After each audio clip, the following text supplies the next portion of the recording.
Welcome to this lecture on working with 3D objects in your iBooks Author project.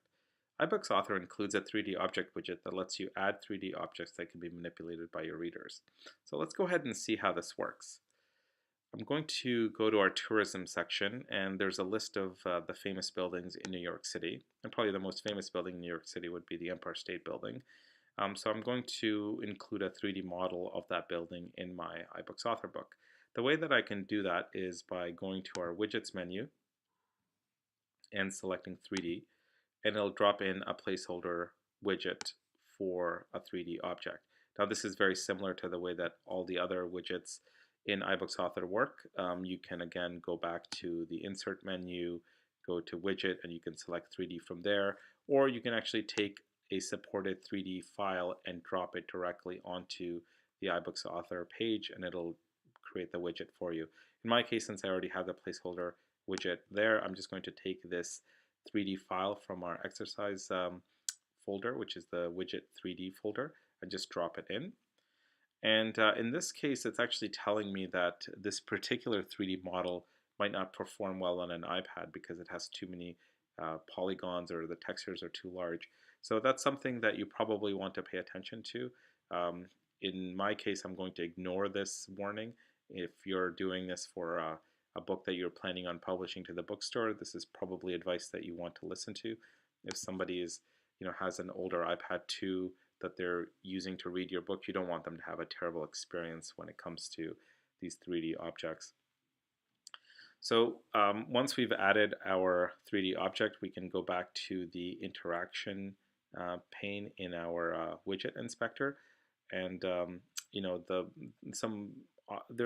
the options are somewhat limited here, but you can choose how the object should be rotated by the reader. So you can have it either free rotate, where they can rotate it in full 360 degrees, or you can choose to limit the rotation to horizontal or limit the rotation to vertical. So in my case, let's go ahead and, since this is a building, maybe we just want somebody to be able to rotate around the object horizontally only.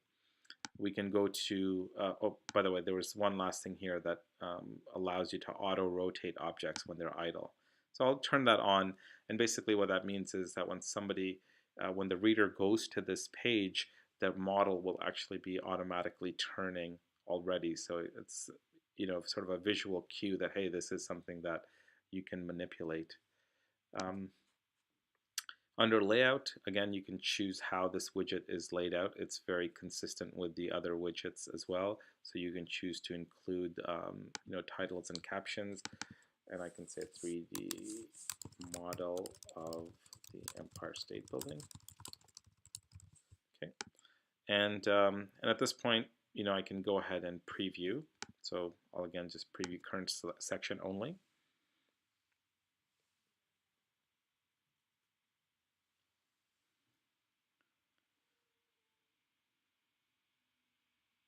And so if we were to use it, you can see that we're actually only able to drag it horizontally, although because we have the free rotate on, it sort of locked it into a sort of weird angle.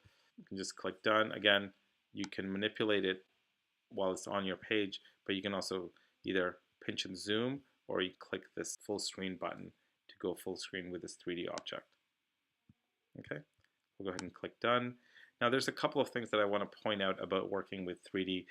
The first one, and the most important thing, is that the only supported file format is Collada, which is industry standard. The extension is .dae, and most 3D applications will let you export your projects to this format. Now, there's lots of places online that you can find 3D models in this format. Your best bet is likely going to be the SketchUp 3D warehouse. I'll include a link in the notes attached to this lecture. But for now, this concludes our lecture on 3D objects in iBooks Author.